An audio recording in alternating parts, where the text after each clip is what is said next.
आणि दिल्ली विधानसभेचे कल हाती येत आहेत. 43 जागांवरती भाजप आघाडीवर आहे, आप 26 जागांवर आघाडीवर आहे, तर काँग्रेस अजूनही एकच्या पुढे जाऊ शकलेली नाही. आणि या सगळ्याचं सविस्तर विश्लेषण आपल्याला करायचंय आणि त्यासाठी सध्या स्टुडिओमध्ये माझ्यासोबत राजकीय विश्लेषक आलेले आहेत. केशव उपाध्याय आहेत भाजपचे प्रवक्ते, सचिन सावंत आहेत काँग्रेसकडून, धनंजय शिंदे आपकडून आहेत, प्रशांत कदम राजकीय विश्लेषक आहेत, त्याच्यासोबत समर खडस सर आहेत आणि रविकिरण देशमुख सर सुद्धा राजकीय विश्लेषक आहेत आणि त्यांच्यासोबत एबीपी माझाचे मुख्य संपादक राजीव खांडेकर सर सुद्धा आहेत. आणि या सगळ्यांशी आपण चर्चा करायला सुरुवात करूया. सगळ्यात पहिल्यांदा राजीव सरांकडे जाईन की सध्या जे चित्र दिसतंय, काही निवडणुका अशा होत्या की ज्याच्यामध्ये एक्झिट पोल सपशेल खोटे ठरले होते, दिल्लीच्या विधानसभेमध्ये मात्र ते खरे ठरताना दिसत आहेत. मी असं म्हणेन प्रज्ञा की दिल्लीची निवडणूक ही मला फार जवळून बघायला मिळाली आणि म्हणजे जेमतेम एक महिन्याभरापूर्वीपर्यंत भाजपचेही लोक असं सांगत होते की आमची मजल 20-22 पर्यंत जाईल. पण त्यानंतरच्या पुढच्या 1-2 आठवड्यांमध्ये, आणि हे गेल्या 2-1 महिन्यांपासून अशी स्थिती होती, पण त्यानंतर भाजपच्या लोकांनी असं सांगायला सुरुवात केली की नाही, आम्ही लढतोय, आम्हाला चांगलं यश मिळेल असं वाटतंय. पण त्याच्याबद्दल शाश्वती नव्हती, काटेकी टक्कर अशाच स्थितीमध्ये भाजपही होतं. पण भाजपला आता निवडणुका लढण्याचं तंत्र जितक्या उत्तमरित्या समजले तितकं माझ्या मते त्यानंतर जर कोणाला समजलं असेल तर ते आम आदमी पक्षाला आहे. पण त्यानंतर तसं कुणी विचारही करू शकत नाही, इतक्या उत्तम रीतीनं भाजप त्याचं प्लॅनिंग करतं. आणि तेच त्यांनी ह्या दिल्लीच्या निवडणुकीमध्ये करून दाखवलं, जे हरियाणा महाराष्ट्रामध्ये केलं त्याच पद्धतीनं. आता एक म्हणजे त्याच्यामध्ये अनेक गोष्टी आहेत की का आम आदमी पक्षानं तिथं खास करून गरीब वर्गासाठी इतक्या सगळ्या गोष्टी केलेल्या असतानाही त्यांच्या वाट्याला आता पराभव येतोय. कारण दिसत असं होतं किंवा मानलं असं जात होतं महाराष्ट्र पॅटर्नच्या सारखं BJP तिथं जिंकते. पण हे जे निकाल आहेत त्याच्यामुळे जितका आनंद भाजपला होत असणार आहे तेवढाच काँग्रेसलाही झालेला असणार आहे.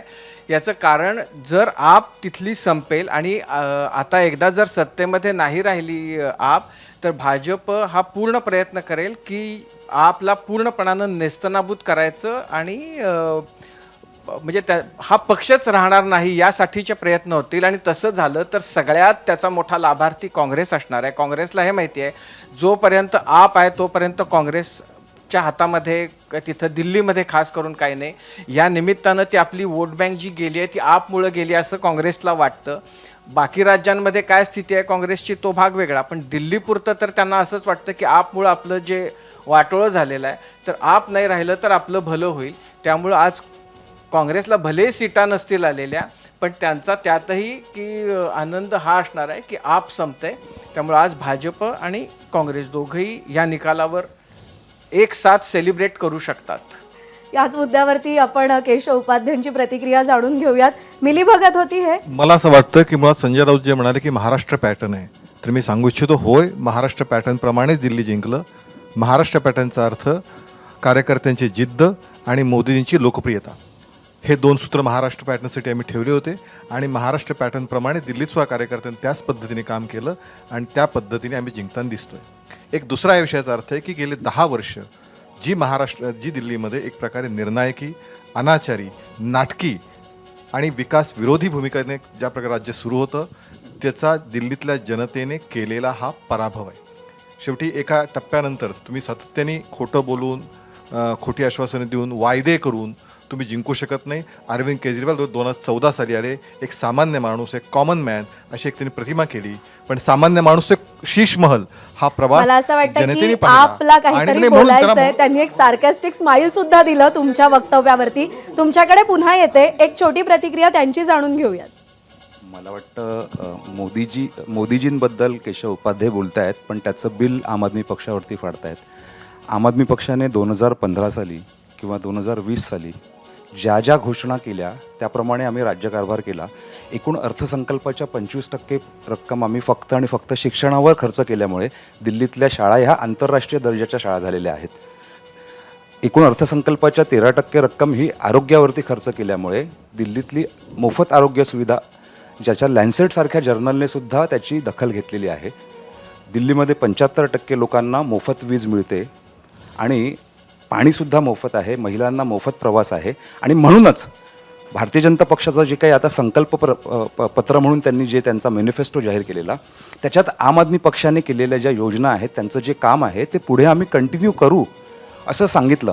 परंतु सैतानी प्रचार यंत्रणेचा वापर करून प्रतिस्पर्ध्याला नामोनिशाण करायचं, संपवून टाकायची जी काही एक हिटलरची प्रवृत्ती आहे. छोटा मुद्दा शिंदेजी ह्याच्यामध्ये की तुम्ही असं सांगताय की आम्ही ज्या ज्या घोषणा केल्या त्या आम्ही अंमलात आणल्या, पण तुमचा 2015चा मॅनिफेस्टो असेल किंवा 2020चा मॅनिफेस्टो असेल, प्रदूषणाची समस्या असेल, यमुना नदीच्या प्रदूषणाची समस्या असेल, त्या संदर्भात कोणतीही ठोस पावलं उचलताना आम आदमी पक्ष दिसला नाही.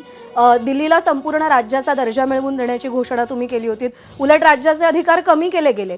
हे मुद्दे तुमच्या विरोधात गेले असं नाही वाटत तुम्हाला? दिल्लीत आम्ही जे काही घोषणा केलेल्या त्या पूर्ण करायचा आम्ही प्रामाणिक प्रयत्न केला. हो, प्रदूषणाच्या बाबतीत आम्ही कमी पडलो, परंतु तुम्हाला कल्पना आहे की पंजाब आणि हरियाणा राज्य आहेत, तिकडे जी पराळी जाळली जाते ती हवेने ते प्रदूषण दिल्लीमध्ये येतं. आणि त्याचबरोबर जे गाड्यांचं प्रदूषण जे असतं ना, ते प्रदूषण मोठ्या प्रमाणात वाढलेलं आहे. आणि काही मुद्दे त्यामुळे केंद्र सरकारच्या अखत्यारीत येतात. राहता राहिला प्रश्न यमुनेच्या शुद्धीकरणाचा प्रश्न. बघा, एक गोष्ट आहे की दिल्लीमध्ये लॉ अँड ऑर्डर जी व्यवस्था आहे ती केंद्र सरकारच्या हातामध्ये आहे. आणि जे लेफ्टनंट गव्हर्नर जे आहेत त्यांनी आम्हाला गेल्या 10 वर्षामध्ये कामच करू दिलं नाही. भारतीय जनता पक्षाने जेवढं जमेल तेवढे अडथळे निर्माण केले. आणि म्हणून आमच्या मुख्यमंत्र्याला, कदाचित देशाच्या इतिहासातला पहिले मुख्यमंत्री असतील की ज्यांना LGच्या विरोधात जाऊन आंदोलन करावं लागलं, रस्त्यावरती उतरून उपोषण करावं लागलं. त्यामुळे आम्हाला राज्यकारभार करू दिला नाही. आणि म्हणून शेवटी ह्या सगळे प्रयोग फसल्यावर काय केलं की खोटे आरोप लावले आणि मुख्यमंत्र्यांना तुम्ही जेलमध्ये टाकलं, उपमुख्यमंत्र्यांना जेलमध्ये टाकलं, आरोग्यमंत्र्यांना जेलमध्ये टाकलं. म्हणजे आमचं शिक्षणाचं मॉडेल ह्यांना उद्ध्वस्त करायचं होतं, आरोग्याचं मॉडेल उद्ध्वस्त करायचं होतं. आमच्या नेत्यांना सगळ्यांना तुम्ही जेलमध्ये टाकलं, कामच करून दिलं नाही. घेऊन आपण बोलूया. अगदी पहिल्या कमेंट सगळ्यांचे घेऊया. सचिन सावंतजी, जो पहिला मुद्दा आहे की एकत्र लढणं, दुसरी गोष्ट जो राजीव सरांनी मुद्दा मांडला की आपचा जर तिथे फटका बसला तर काँग्रेसला कशा प्रकारे फायदा होऊ शकतो. आणि प्रत्यक्ष आत्ता जी इलेक्शन कमिशनची आकडेवारी सांगते, गेल्या निवडणुकीमध्ये 4.5% कमी वोट शेअर होता काँग्रेसला, 2% वोट शेअर वाढलेला दिसतोय. काँग्रेसची अजून एकही जागा नाही आहे, मात्र वोट शेअर मात्र 2% वाढलेला आहे.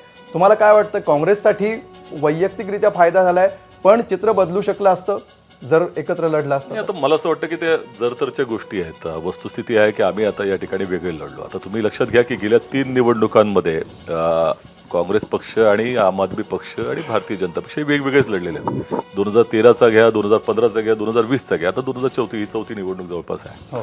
प्रश्न असा आहे की या संदर्भामध्ये काँग्रेसचा काय इम्पॅक्ट झाला आणि कशा पद्धतीनं आपला गेला, तर तुम्ही म्हणता 6.5%च त्या ठिकाणी 7% मतदान आम्हाला झालेलं आहे. आता तुम्ही जर त्या ठिकाणी 2013चा घेतला, म्हणजे 2013 पर्यंत आमची सत्ता होती, 2013ला आमचा वोट शेअर होता जवळपास 24% होता. तो 2015च्या निवडणुकीला 10%वर आला आणि त्यानंतर 2020ला तर 4-4.5%वर आला. आणि असं असताना त्याचा काही तुम्ही निवडणुकीवर प्रभाव झाला का त्यावेळेला? तसंही झालं.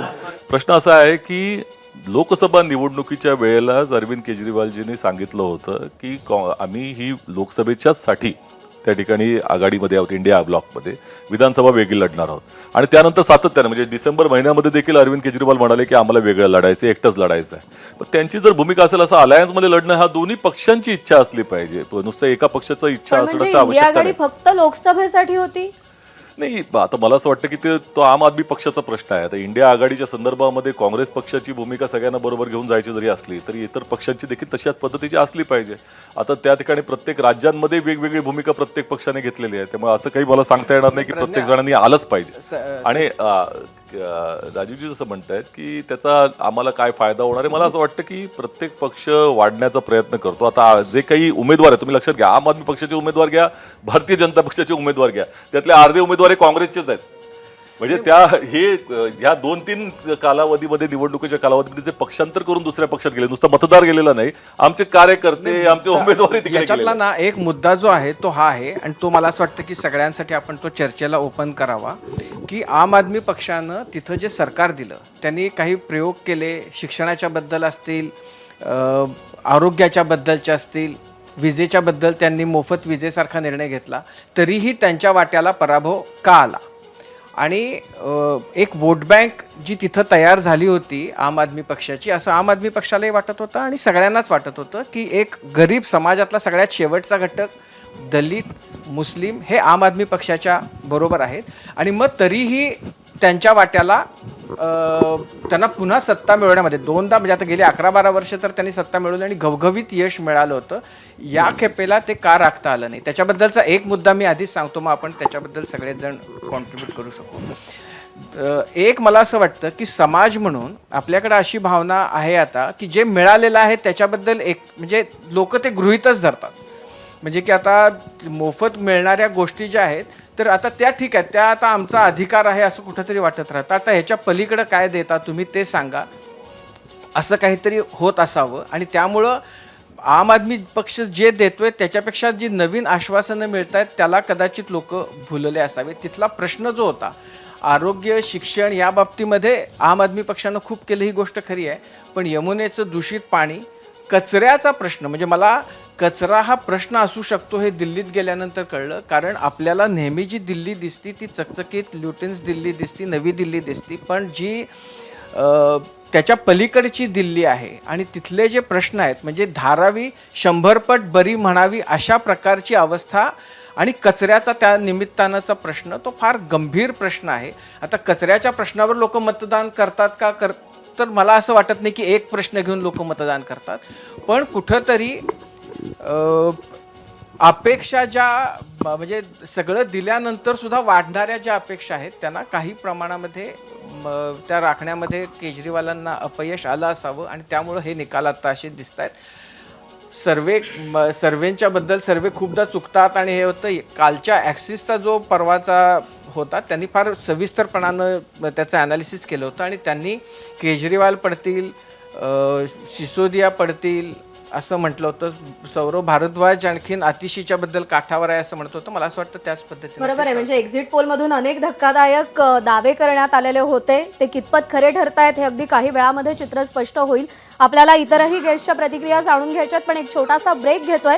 एक नजर आकड्यांवर. भाजप 42 जागांवर आघाडीवर, आप 28 जागांवर आघाडीवर. मुख्य लढत आप आणि भाजपमध्ये, कारण का काँग्रेसला एकाही जागेवर आघाडी टिकवता आलेली नाही. अर्थात हे निकाल, हे कल, याचे सुपरफास्ट अपडेट तुम्ही एबीपी माझावर पाहत राहा.